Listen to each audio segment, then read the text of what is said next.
Bring in show music, please. This is Squawk Pod, and I'm CNBC producer Cameron Costa. On today's episode, one of the biggest winners of the Super Bowl, maybe prediction market, Kalshi. Over $1 billion in trading volume on that platform on that Sunday alone. Co-founder and CEO Tarek Mansour joins us. Kalshi was the biggest brand of the Super Bowl this year without running a Super Bowl ad. But first, New York's best quarter for office leasing in years. And luxury housing sales, they're up too. RXR's Scott Rechler on Big Apple bets and the new mayoral administration. The facts are saying people and companies believe in New York, investing in New York, and aren't afraid. Plus, President Trump's effort to limit institutional investors buying single-family homes hits snags on Capitol Hill. And tech giants like Alphabet and Amazon are ramping up their AI spend. You wonder if the spending is going to be quite this high or if this is a high watermark that then comes back down. If they think that they're building data centers in space, the spending is not stopping anytime soon. It's Tuesday, February 10th, and Squawk Pod begins right now. Stand Becky by in 3, 2, 1. Cue it, please. Good morning, everybody. Welcome to Squawk Box right here on CNBC. We are live from the NASDAQ market site in Times Square. I'm Becky Quick along with Andrew Ross Sorkin. Joe is out today. Google parent, and this is fascinating now, Alphabet tapping the U.S. debt market to raise $20 billion as it looks to fund its AI ambitions. Reports say that was up from an expected $15 billion deal. The company reportedly also working on selling sterling and Swiss franc denominated bonds, including a 100-year note in British pounds. It'll be the first time a tech company sells a bond with a maturity that long since the late 1990s. Last week, Alphabet said that capital expenditures this year could reach up to $185 billion. And it's just another sort of example of where we are in this sort of unique moment in the economy, the spending amounts, and whether we ultimately believe that enough people are going to want to pay for all this. Yeah, and it does go back to the question of what these companies are. Massive growth without having a whole lot of capex that they had to do up to this point. We've talked about that for about a year or so. Definitely has changed what they're doing. I mean, this is a company that had free cash flow of $73 billion. So it's a company that kicks off a lot of cash, but not as much as they're talking about in terms of this investment. And I think the longer term question that I wonder about is, it doesn't just seem like this is initial upfront spending. Meaning there's clearly, obviously, the big spending to get some of these data centers up and running, but this now goes back to the chip piece. If you have to keep buying new chips, if you have to keep upgrading these centers, all of a sudden, these are not capital-light businesses at all, and they never become capital-light again.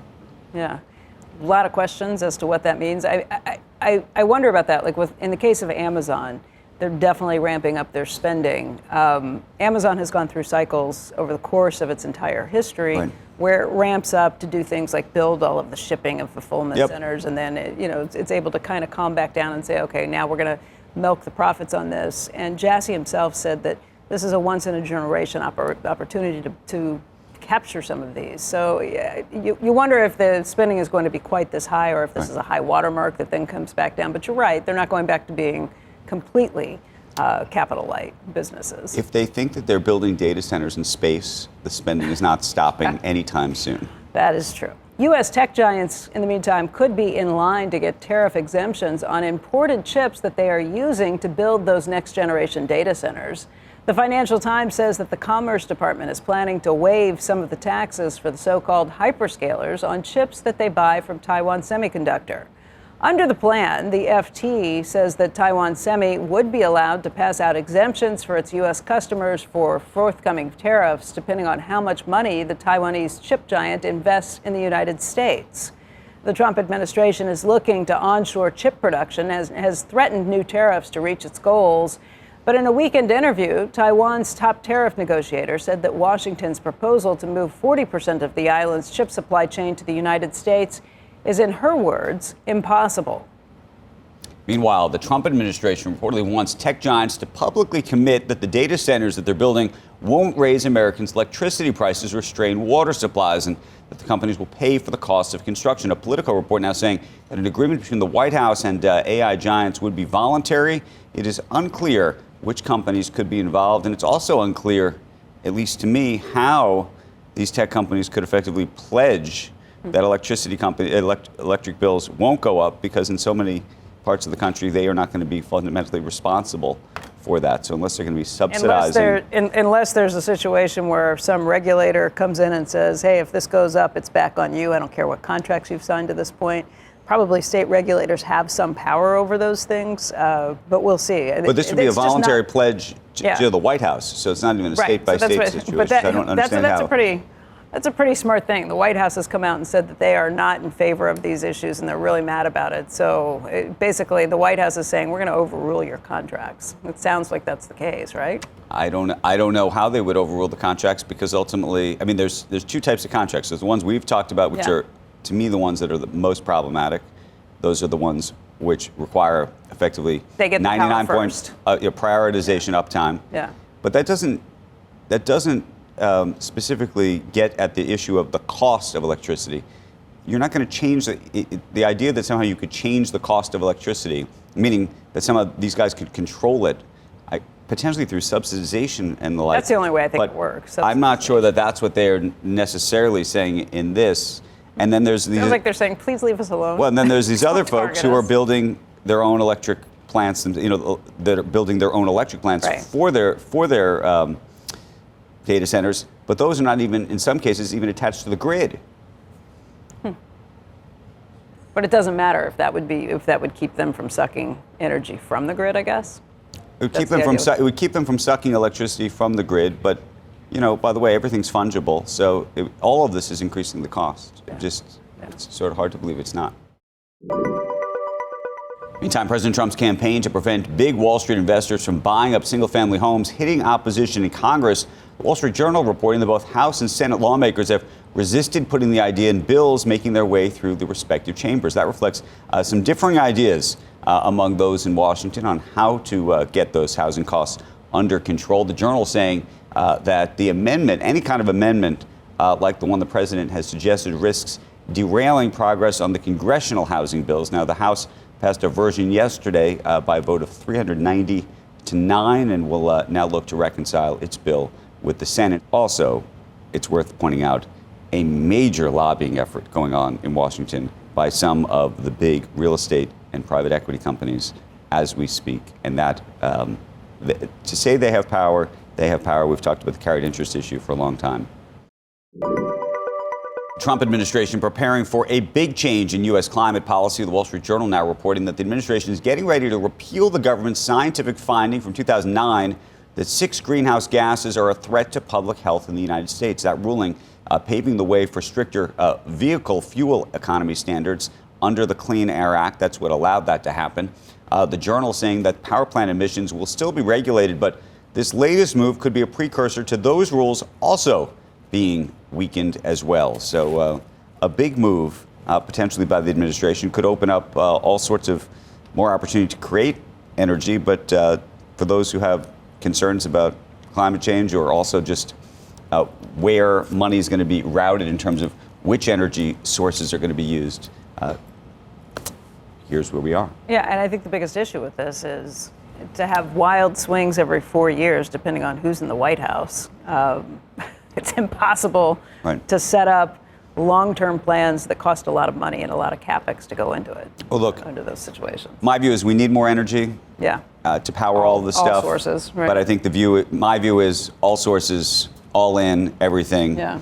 That means whether you want to get it from fossil fuels, great. But if you want to get it from wind or solar, I think you got to get it from all these places. I think the big question, though, is what the government should be expected to fund. And like in the past, a lot of these things have made sense because the government was heavily subsidizing them. Even Tesla, the reason that it was able to take off was heavy government subsidization. And when you have swings in what the government will or won't subsidize, that also sets huge changes in place.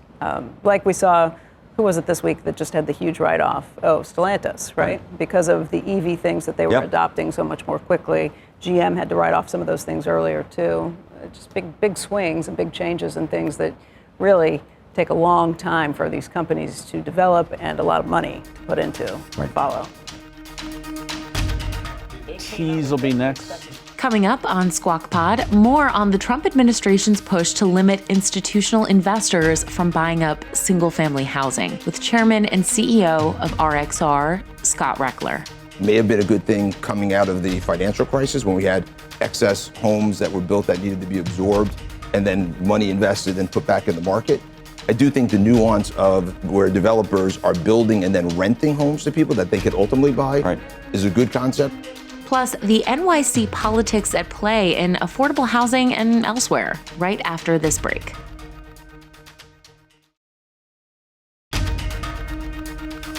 Welcome back to Squawk Pod with Becky Quick and Andrew Ross Sorkin. Here's Andrew. Joining us on set with a look at real estate, New York City politics, and so much more. Scott Rechler is the chairman and CEO of RXR. He's also a director of the board of the New York Fed. And there's a whole lot to get to. I want to get to the politics in New York and everything else, but let's just start on the housing issue because everyone's talking about affordability. Right. President's been quite public about his ideas that, he doesn't say it, but folks like Blackstone and other big firms shouldn't be buying up, single family homes. And there's now a whole debate and fight happening in Washington. Tell us, what you know about what's happening behind the scenes on the fight and what you think the right answer is. Yeah, listen, I think the concept of not having institutions buy homes is sort of a marginal impact right now. I think the real issue is supply, right? Whoever you talk to, there's a supply gap somewhere between 4 to 7 million homes in this country. So the only way you're going to create more affordability, more availability is creating more homes. And one of the biggest challenges is access to cheap capital, right? So interest rates got to come down. The regional banks that we've spoken about before, are not lending today to the regional builders. So the regional builders are somewhat paralyzed. Scott, can I just stop you right there? Just in terms of the interest rates. Interest rates are higher than they were, but they are historically nowhere near the highs that we've seen even in my lifetime. Yeah, so it's interesting. And to have a system that only works if interest rates are basically but we're zero. in this really weird spot right now, right? Because you really have this bifurcated economy. Right? Look, where's the growth that's driving this macro economy? It's the digital economy. That was like 90% of the growth, not including the wealth effect. You then go and look at the real economy, the people that are trying to buy their first home, the people who have to live on credit cards, small businesses, they're suffering, right? That's, it's probably like. Since when does the Fed lowering interest rates fix all of the problems? Again, I'm not saying this is the Fed lowering interest rates. I'm saying lower interest rates, right? So if you had low, but you have this. Usually brings if it's not a Fed that's just doing that, then it's an economy that stinks. Well, or you have an economy that right now is being driven by a very concentrated part of the economy, the digital economy, and the real economy isn't driving at that same pace, right? So you have this two-speed economy, and that's the K-shaped economy. Right. It's more complex, but it's got to be. Can we just go back though to this Trump idea for just a second? I hear you. This idea that you're saying it's on the margins, but part of what the president's trying to get at is the issue of supply, right? And you're saying, well, this doesn't really affect supply. It doesn't affect the physical supply. It affects the competition for that supply, and so. By default, you could argue actually it creates supply in its own way because you the homeowner, the citizen of America, are no longer competing to buy that asset from somebody else that's some bigger institution that might actually, by the way, also have different economics behind what they're able to do. The biggest being that they can depreciate the property and you can't. Right. And so the question is whether that is a good or, from a public policy question in this country, whether it is a good or bad thing to have these big firms buying up these properties or not. Right. So my personal assessment would be it's not a good thing from the macroeconomic standpoint. I think the president's right on that. I think it may have been a good thing coming out of the financial crisis when we had excess homes that were built that needed to be absorbed and then money invested and put back in the market. I do think the nuance of where developers are building and then renting homes to people that they could ultimately buy is a good concept that will actually help facilitate new supply, new home ownership. So I think there's nuances to it. So I think there is something to it, but it's not, well, the reason I say it's marginal is they're not really doing a lot of that right now. Most of them are focused on build to rent versus buying inventory that people would be competing to own. Right, so it seems to me we have two issues. One is how do we actually just physically grow the supply? That's a long-term problem that will take multiple years to solve and maybe a decade or two to solve in terms of just the physical nature of creating the supply. So then the question is, while that's happening, if you think you can walk and chew gum at the same time, what are the policy choices we can make that effectively frees up supply or makes whatever supply is available more available than it would otherwise be. From that perspective, what are the things that you would do to effectuate that? So again, I'm going to go back to capital, right? If you can create lower cost capital, that will create supply. And by the way, you can do targeted capital. Like they've done this with infrastructure, where they create infrastructure banks. So you can create targeted capital for home builders that are building homes that have a price point that people can afford to buy, $400,000, $500,000 in certain markets. Right. That will then free up home builders that used to go to regional banks that don't have that access to the capital or appropriately priced capital. So, but you think it's a construction story, it's not trying to free up. So, for example, I sometimes think about, you heard Scott Besson, in fact, people gave him a hard time for it. He said that there's retirees who own, 5 or 6 properties. Right. There are retirees who own 5 or 6 properties. There's not most Americans, but there are. And there's always been a question to me about whether we should change the tax policy. A lot of those people are holding onto those homes because they've taken the depreciation off of the rent that they've, the rental that they've had for sometimes 25 years, and then feel stuck that they can't actually sell the property, and they would much prefer to pass it on to their heirs, right? Yeah. So that then they get it stepped up. Right, so you're saying step up the basis so they. I would potentially step up the basis, or get rid of the tax, or get rid of the tax for for a 3 to 5 year window, let's say. And there are policies like for that. people over 70 years old. I would literally set it so that people at a certain age, so that those properties can get into the market, even if you think it's a windfall in the moment to some of those wealthier retirees. That's a fair policy. Another one like that is that the number of people around the country locked in low mortgage rates, and they can't move, so they don't sell their home. Make it portable. Right, and so, make it portable so they can actually move that if that's possible. Make it portable, but how? I mean, I know that used to be a case when, interest rates were 18% back in the 80s. That was a big deal if you had a mortgage that you could bring with you. But to make that retroactive, you're changing the terms of the deal. I've also heard people say, look, you should be able to allow someone else to assume your loan. But that's kind of crazy if you're a bank that has lending standards to say that anybody who walks in can take this is not a simple fix, right? Yeah. I'm not disagreeing. I understand with making those from this point on, saying let's get you caught up for something that you can take with you. But I would assume that that's a different risk perspective for the mortgage lender. Yeah, and the government's going to have to backstop it because that's not going to. The market can solve it. So then taxpayers are going to have to backstop to say that if you no longer pay. Listen, we have an affordability crisis, particularly on housing, right? And this is, we've lent $4 billion to housing this past year. We're going to do $10 billion next year. It needs capital because the regional banks aren't there today to provide that capital. What happened to the regional banks? As we've spoken before, coming out of the savings and loan crisis. I'm sorry, coming out of the. Just there are fewer of them. They've gotten more. Yeah, they can't afford to compete with the big banks. They can't afford to make sure they insure the deposits the way there are.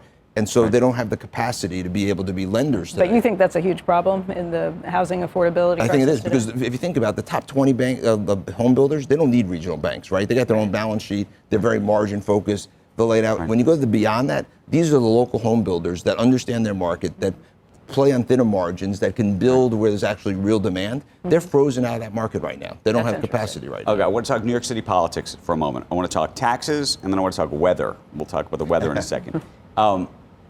On the tax front, I interviewed Mayor Mamdani, it's going to be 2 weeks ago now, and he is, committed, as you know, to raising taxes on the wealthy. He's also committed to the corporate tax, raising the corporate tax. We're talking about corporations that are making an immense amount of profit. And what this is about is redirecting to ensure that that profit is also something that helps the city remain strong, that helps the city also get back on a firm financial footing. Because right now what we're seeing is there's an immense amount of money being made in the city, but that prosperity is not reaching enough New Yorkers' lives. What have you seen in truth, in reality, right now? Meaning, are there tenants that are not taking rentals because they're saying they need to get out of the city? Are there people leaving? Are there people not coming? Or is nothing happening and that this is all a threat without teeth? Right. So if you remember, right after the primary, I was here and we were talking about it. I said 3 things you got to look at. You got to look at, drown out the noise and look at the facts on the ground. You got to look at what they're actually doing, right, in terms of what he's actually doing in terms of policy and what the governor's doing. Those are the 3 things. Yes. On the noise side, what you're seeing is the opposite, right? We've had the strongest office market that we've had since 2019. It was one of the top 3 in the last 2 decades. So companies are growing, taking space. They're not just committing for this year, they're committing for 28, 30, 32. Ken Griffin just announced that he's buying, the 350 Park interest. So people are committing to New York. Housing, right? If you look at rental housing, a 1.5% vacancy rate. This is where people are coming to live. Luxury housing, we have had 30% higher levels of sales of luxury housing in Manhattan than we've had before. So the facts are saying people and companies believe in New York, investing in New York, and aren't afraid. In other words, he may be making a fool, though, of all of the people who said, look, we're leaving New York in droves, right? And by the way, I was interviewing him last week or 2 weeks ago saying, are you worried that people are going to leave? And he was saying, no. But we heard religiously from people for months that, look at California, the people are leaving. Look, they're all going to go to Miami and New York. Why has that not happened yet, if that's the case? Right. So I think that New York is this magnet of people wanting to be here for a lot of reasons, which we talk about. But as it relates to the mayor, the big thing is ultimately execution. The other point I raised when we were here is my concern about experience. And you brought up the weather. One example of where this lack of experience has been an issue is these homeless encampments. Over the last 4 years in New York, if you had homeless encampments, you'd call the NYPD, they'd come with sanitation, social workers, clear it out the same day.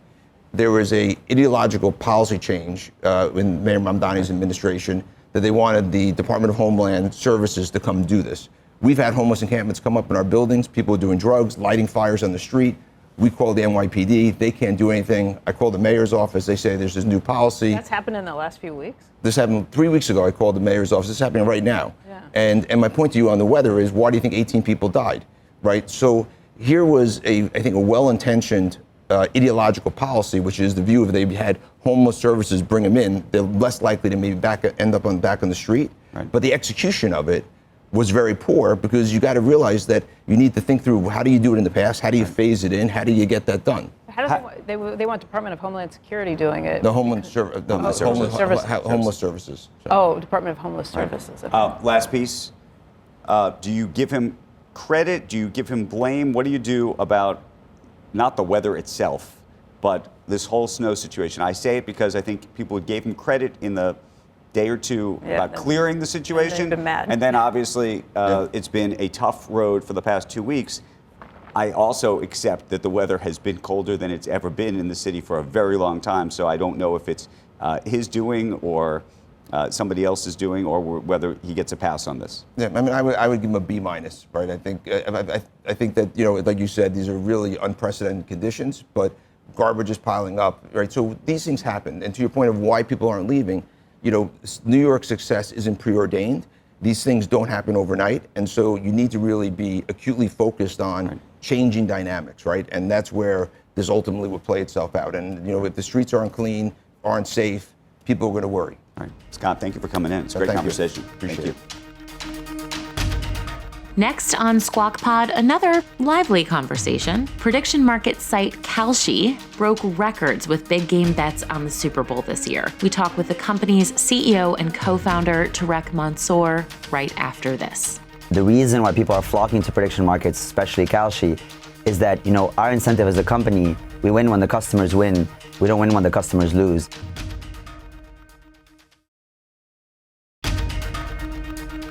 This is Squawk Pod.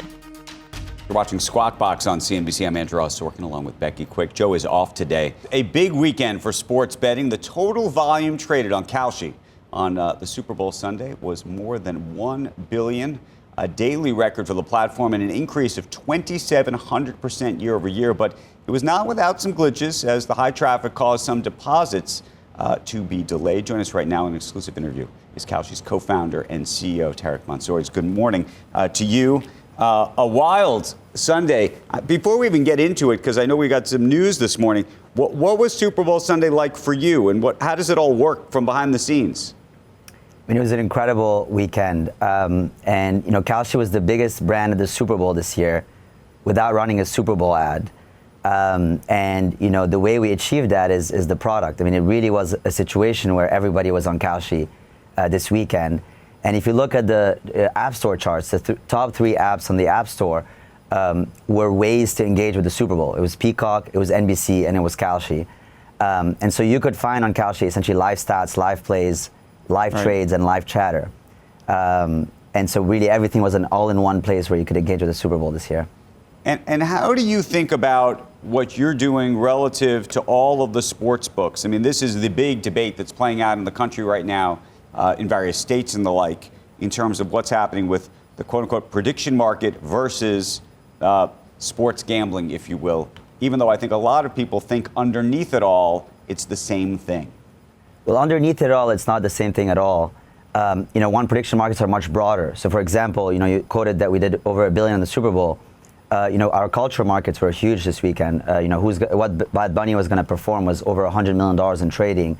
The second thing is it's a market where people are trading against each other. There's no house. And the reason why people are flocking to prediction markets, especially Kalshi, is that our incentive as a company, we win when the customers win. We don't win when the customers lose, and that's a huge difference in the model. We're regulated at the federal level by the CFTC, our federal regulator. And yes, there are some entrenched interests that are feeling some pressure from this new innovation technology that's coming to market. And it's an age-old story where the entrenched interests come out and say they want a piece of it, and they claim that this is sort of unregulated or other things, but it is regulated at the federal level. We're focused on the right sort of set of measures, and it's growing. The American people are loving it, and the numbers are showing it. What are the most unique kind of bets that people were making over the weekend? And by the way, what bets won't you allow? Well, what Bad Bunny was going to perform, the first song was a huge market. It did over $100 million of trading volume. But as a federally regulated marketplace, and it's a great question because there's been a lot of, I would say, confusion around our industry. Because there are regulated players and there are unregulated players. The regulated players are American onshore. The unregulated players are crypto-based offshore, and there's a huge distinction because the regulated players, ban certain set of markets, like war, terrorism, assassination, things that could have perverse incentives. They ban insider trading, so you cannot do insider trading on Kalshi, and they ban all the usual bad sort of fraud practices and bad trade violations that you would see in offshore markets, and that's a key distinction.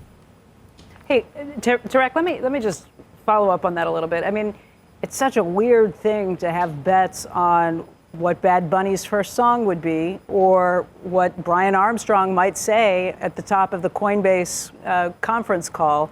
I mean, if you're looking at sports gambling, sports players are not allowed to ever gamble or be involved in these markets because they control the outcome. Just like Brian Armstrong said, he noticed on one of the prediction markets that people wondered how many times he was going to say these certain words and then listed them all off. Bad Bunny, by the same level, could see what's happening with this and then change his lineup on what he's going to do in the first thing. How are you making sure that as a marketplace, you are limiting the impact of a person who has control over the bet that you're placing or that you're offering, doesn't manipulate it, either for their own gain by being able to place bets or being able to tell their friends and family what would go along with those lines. It's bizarre to me to be able to bet on these things and have someone who completely controls the outcome, and you don't know if they're betting or if their friends and family are betting on it. Well, the insider trading risk is very real for the stock market as well, and has been real since the stock market has begun. But I feel like we control that and we can trace it. The SEC can very quickly find out who profits, by how much, and they shut that down. Do you do the same thing on Kalshi? We do the exact same thing on Kalshi. So as a regulated financial market by the CFTC, we have the same rules as the NASDAQ and the NYSE, and we have the same mechanism of enforcement. So the example you just made is amazing. I mean, we KYC our customers, so we know who the customers are when they onboard to Kalshi. Like when you onboard to a brokerage, we know their name, their address, their social security, oftentimes their ID. We know exactly who they are. And then, we have systems that detect any weird patterns of suspicious trades, just like the NASDAQ does. Then it goes to surveillance. We have an investigation staff that runs an investigation and checks who was behind the trade and what they were doing. And if they were doing something wrong and there was insider trading, the punishment goes from fines to referral to the CFTC for criminal prosecution. So the same exact rules, same exact mechanism. And actually, just last week, we beefed up our mechanism of surveillance. We just announced our new head of enforcement, Bobby. We hired Brian Nelson, who was the former Undersecretary of Financial Intelligence, and created an audit committee that is going to oversee a lot of our measures around insider trading. So Tarek, here's a question for you though. I'm going to give you a really complicated one. It's going to be fun though. It's a fun philosophical but maybe practical question. Okay, so let's say you're a dancer for Bad Bunny, and you knew what the situation is, and then you made a bet. It sounds like that would be considered insider trading, right? So that's a great question, and it is a little bit of a philosophical question. What is information and what is insider information, right? If you go park in front of a Walmart and count the number of people going in and out to estimate their sales, that's information. That's not insider information, right? If you're an executive at Walmart and have the numbers beforehand and you trade on that, that is insider information, material non-public information. Same exact rules apply to a regulated exchange like Kalshi, right? So if you did research and you were in SF and you were, running around the stadium to try to get information about what song was going to get played, that's information. It's fair game to trade. If you had access to information that you're not supposed to reveal to the public, material non-public information, you cannot trade on that. This is not regulated the same way. But this is why I wanted to raise the question with you, because most business executives recognize what they can and can't say. What's confidential, right, what's not confidential, and therefore they keep it within a very close circle. In the context of Bad Bunny, for example, the dancer may know the information, and whether that's trees that or were whether the they're people who right, were trees at the all thing. of those people. But what I was going to say is, let's say there's a cameraman who was happens to be in the stadium during the rehearsals 2 hours early. And by the way, they have nothing to, they're not associated personally with the Bad Bunny scenario. That would be, you could argue, that would be like somebody at a hotel who sees a rehearsal of a CEO giving a presentation prior. Those guys would have normally probably had to sign NDAs by the company because they would be worried about these issues. But in the context of this, they probably wouldn't. And therefore, so how you think about that? But just to add another layer to that context, what if it's his manager who knows the lineup and tells his girlfriend who tells her hair salon? You can't go after his manager for sharing public information that's not, not something that needs to be regulated. You guys are the ones that are making bets. It's either one of two cases. Either this information can be public, and that's okay, or it's information that cannot be public beforehand, and that's communicated to the staff, right? The cameraman or the dancer, the reason why you don't know what song is going to be played first is either that's not public and not everybody knows beforehand. It's a little bit of a surprise Super Bowl. Yeah, but it's not non-material. It's not material information that can't be shared. You're making it that by putting it on this betting platform, but they have no obligation to say we're not going to tell anybody our opening lineup because there might be money made on this other place that's now betting on this. That's not the responsibility is not on them. Well, the question here is basically, either, for example, if you're, at work at the Fed, you're clearly not allowed to basically reveal the information beforehand. And but this is not material. This is not information they can't. This is not crucial to a company that you say you've got to release this to everybody at the same time. My lineup, I can tell whoever I want what my lineup's going to be or which story I'm going to do the rest of these things. And you can't come back at me and come after me for that. Well, if that's the position that people are basically... It's not material information.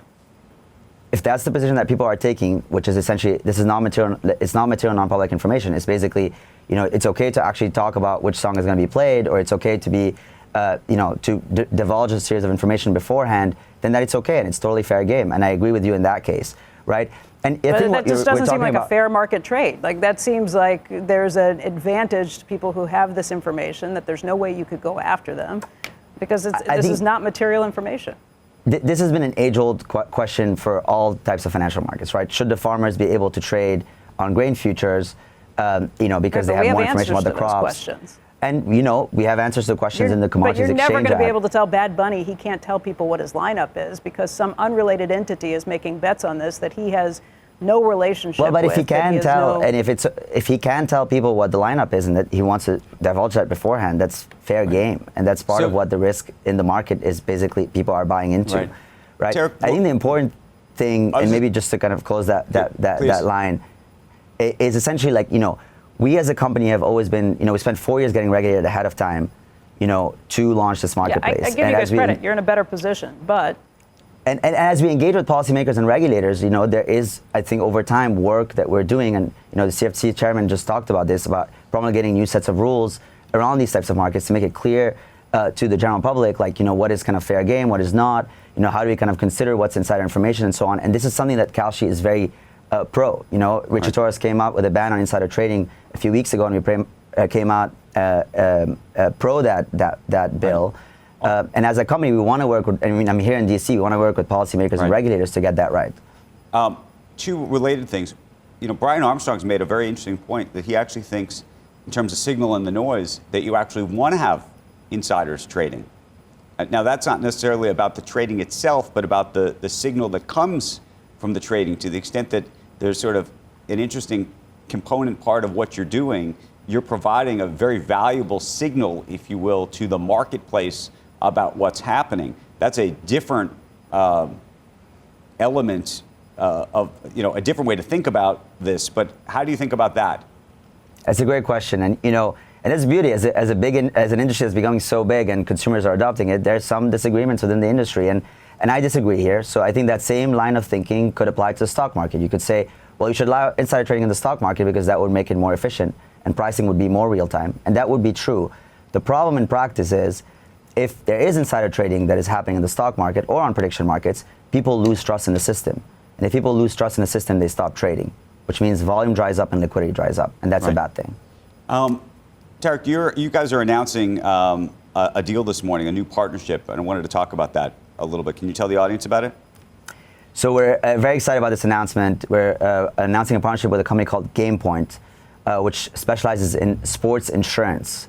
And so what they do is they sell insurance to sports teams on a variety of different things that usually impact sports teams. And one key use case that we're starting to work on with GamePoint is on compensation, compensation for coaches and others, where oftentimes when teams win a championship, there's a big bonus package that teams have to pay out. And usually what they do is they insure it through traditional reinsurers, companies like Lloyd's, Munich Re, Swiss Re, and others. And that's the beauty of a marketplace-based mechanism. Now we have a better way to basically hedge and insure those risks, which is Kalshi, because the pricing is better and it's more transparent. And there's going to be a whole kind of series of hedges that we're going to be putting out over the next few weeks. Can I ask you a larger question about hedging? And it's interesting. I know a number of investors who are now using your platform and others to, quote unquote, hedge their bets, not necessarily in the sports context, but I think actually in the market context, meaning they buy a stock in the stock market and they hedge their risk by making a bet on the other end that is representative of the opposite in some way or shape or form. Having said that, if that is the case, do you have any concern that it perverts the signal, if you will, about what the ultimate outcome is going to be? So if somebody's hedging their risk by betting on a political outcome, for example, but they actually are betting against somebody, not because they think they're going to lose, but because it's a hedge against something else that they're doing, what that says, therefore, about the signal that we all receive? That's a great question. So the general answer is no. I mean, I think the beautiful part of markets is you need hedgers and you need speculators, and that's when they come together, it brings a liquid, efficient, transparent marketplace. And so, yes, when a hedger comes in and wants to offload some degree of risk and transfer it to another party, it could move the price a little bit. But that's why you need the other parties on the other side, because the other party will find price inefficiencies, like in the traditional financial markets. And those price inefficiencies means an opportunity for the other party, the speculators, to make money off of that hedge. And that's why the interplay has been so neat in our markets, in our type of markets. It's like, the farmers are offloading some risk, and then the hedge funds or other speculators on the other side come and take that risk, and they provide liquidity to the marketplace. So, overall, the market self-calibrates. That's why it's so efficient. It's just sort of like there's a mechanism to self-calibrate as people kind of price out the inefficiencies. Tarek, it is a longer conversation. I know I'm personally fascinated by prediction markets and what you're all doing, and we appreciate it and hope to see you again very, very soon. Thanks for having me. That's Squawk Pod for today. Thank you for listening, as always. Squawk Box is hosted by Joe Kernan, Becky Quick, and Andrew Ross Sorkin, weekday mornings on CNBC starting at 6 a.m. Eastern. To get the best bits of that 3-hour TV show right into your ears, don't forget to follow Squawk Pod wherever you get your podcasts. We'll meet you right back here tomorrow. Have a great day. We are clear. Thanks, guys.